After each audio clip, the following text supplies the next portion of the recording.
So we've talked about going through and taking care of the backlog, so to speak, attacking the backlog, whatever. Everyone has some sort of series that based upon, getting through some of those old games that we purchased, we played for maybe an hour, and then we're like, oh, we'll get back to that later, or in some cases, never even played. And that's kind of what I wanted to discuss. But on my way to the, gloriness that is Tears of the Kingdom, I realized that there's actually quite a few Zelda games I haven't beaten. So I had decided I'm going to go ahead and beat every Zelda game. I'm going to run the gauntlet. And I did pretty much that. I don't think I'm going to completely do it. I got to be honest. I'm omitting like Breath of the Wild because I beat that recently and for like the 5th time.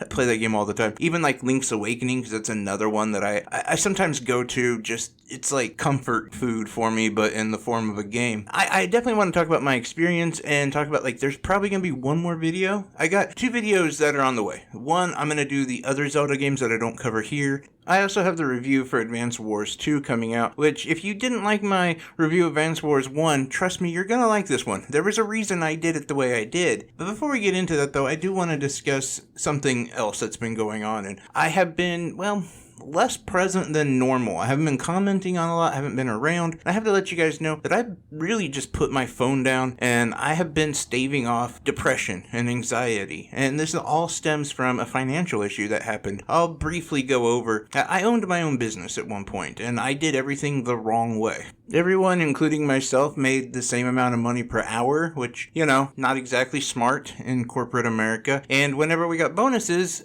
I would give my bonuses to my employees and then I would take the rest that the store would do or that I would personally take in and I'd donate it specifically to like Gamers Outreach, which I really believed in. What I didn't know is you wanted to have a fund for, oh crap, the business is failing, a bankruptcy fund, if you will. Well, that's what happened. The business went out, and it ended up that I owed about $2,400, which sucks, but I was willing to make a payment and to get everything set up and kind of go from there. Well, the state did not get a hold of me. I made numerous attempts to contact them. I turned in paperwork that they needed, and they just never got a hold of me. Well, then Monday, a sheriff shows up with a tax warrant to my name for $4,500, which for some people may not be a lot, but for me, with no income, that was a lot. And it was a lot to put on my wife. And, we're working through all that. Things are getting better, but it still is one of those things that just, puts me into just a massive depression and thinking about being a liability to my family than an asset. And, all of these things kind of seem to creep up. And so honestly, that's just where I've been.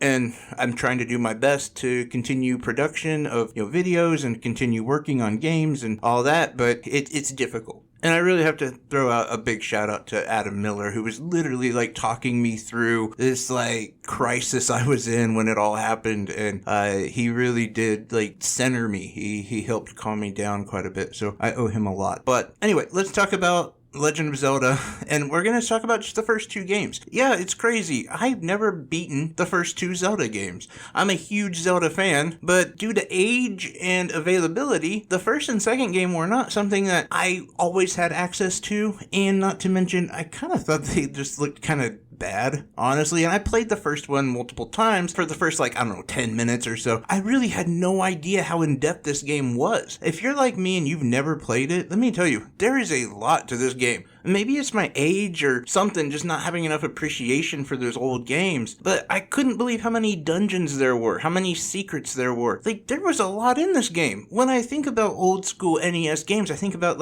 Ice Climbers or Mario, of course, and they're kind of basic, like point A, point B. They don't really have a huge map with exploration or even different characters to talk to, and I don't know, simplistic puzzles at that, and honestly, right and wrong ways you can go. And I'm more talking about Zelda 2 in that regard, but part of my surprise with the depth of what these games have is how I actually played them. So about 2 months ago, I had to take a little trip out of town, and I didn't want to bring my Switch. I didn't have a case for it, and I don't know, I could envision something bad happening, which oddly enough, actually something bad happened to my phone.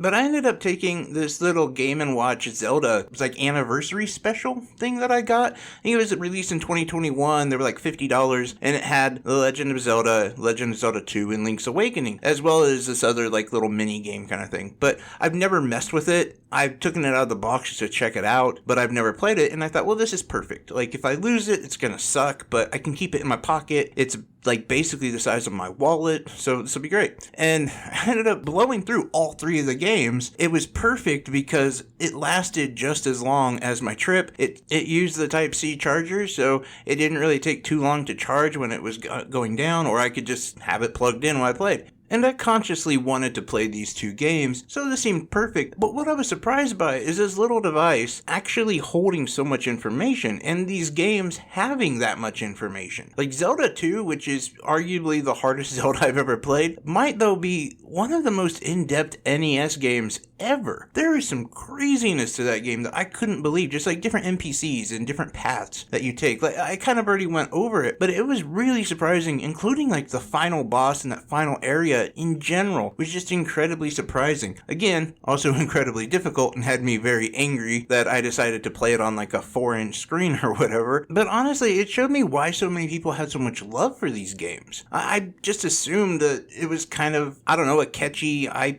kind of like Kid Icarus. You know, Kid Icarus was kind of fun, it was cool, but they never really did anything better than that. And I figured, well, Zelda, Link to the Past hit, and then it just took off from there. I didn't know that there was so much behind it, and it got me looking into the lore. And that's part of the thing I'm going to talk about in my next video, is the whole storyline of Legend of Zelda, because that was really more my whole goal, was to tackle the timeline of the Legend of Zelda. And yes, I know it's been brought up in many other places, and there's even an official book, but not all of that is canon anymore, thanks to Breath of the Wild. And so, yeah, my next video, I'm going to be tackling the entire timeline. It's not going to be as intensive as a lot of other videos. I like to make my videos around 10 minutes long, so, you know, it'd be bite-sized, but it's going to be enough for people who are going to be ready to go into Tears of the Kingdom with at least some kind of knowledge or information or how to do it. I gotta be honest though, playing the entire timeline didn't make sense. It didn't make sense in as far as like lore or as far as the games are concerned. It also didn't make sense when I played them from, you know, beginning to end chronologically. And that too is like, it's crazy to me. That was a pretty common thread in video games. I mean, look at like Mario or even like Final Fantasy. None of them play off of each other. You could pick up at any one point. And that is kind of a good thing because you don't feel hamstrung to the fact that you have to play a certain game to play another game. Thinking of like Xenoblade Chronicles 3, I know a lot of people who want to play that game, but they're like, I don't want to play number 2. I played number 1 years and years and years ago. I don't even remember what happened. Don't even know if I beat it. I don't want to play 2, but I do want to play 3. And yeah, to some extent, I think we put way too much value in that, but there is some chronological similarities, and there is a reason to play multiple games when they play off of each other. In almost all games, you don't have to do it, but you do feel like you're missing something. So that was my whole goal here. And what I ended up learning, and at least what I'm going to talk about and finish with this video, is the fact that if you've never played The Legend of Zelda or Legend of Zelda 2, you should play them. They're really good. They are so much more than just like this simplistic top-down, I don't know, kind of, to me it looked like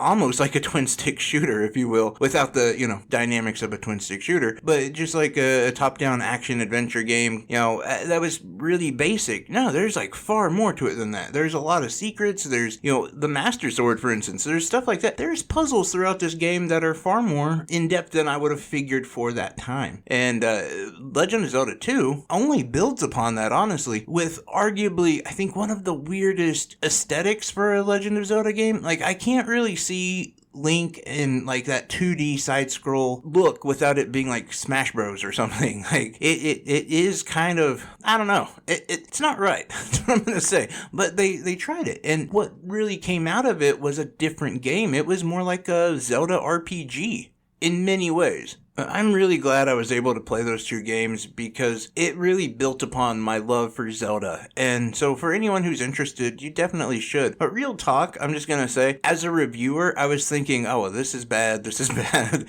Like, we would have ridiculed these games down to nothing if we were reviewing them at the same standard that we do today. There's sometimes where I think I have to take a step back as a reviewer and maybe not be so critical. But on the other hand, we just saw something with Redfall where they did mock reviews and they thought the game would get an 80. So it's kind of difficult. But with Legend of Zelda specifically, the first one, I mean, there was pop-ins, there was incredibly simple enemies at times. Yeah, there was like translations that didn't really hold up. There was a lot of different issues. That whole like screen tearing, lagging, like a ton of these issues. But at the same time, I have to take back and remember remember that when this game was being made, gaming was dead essentially. Like, the NES was the last, like, Hail Mary. The whole video game market in general had just had a 97% loss. Can you imagine any sort of industry that takes a 97% loss and still is alive and thriving now? No, you don't see that. So yeah, maybe this was just maybe not the best coded for it, and maybe not the best as far as performance, but they were doing what they had to do, probably on a shoestring budget, by the way. So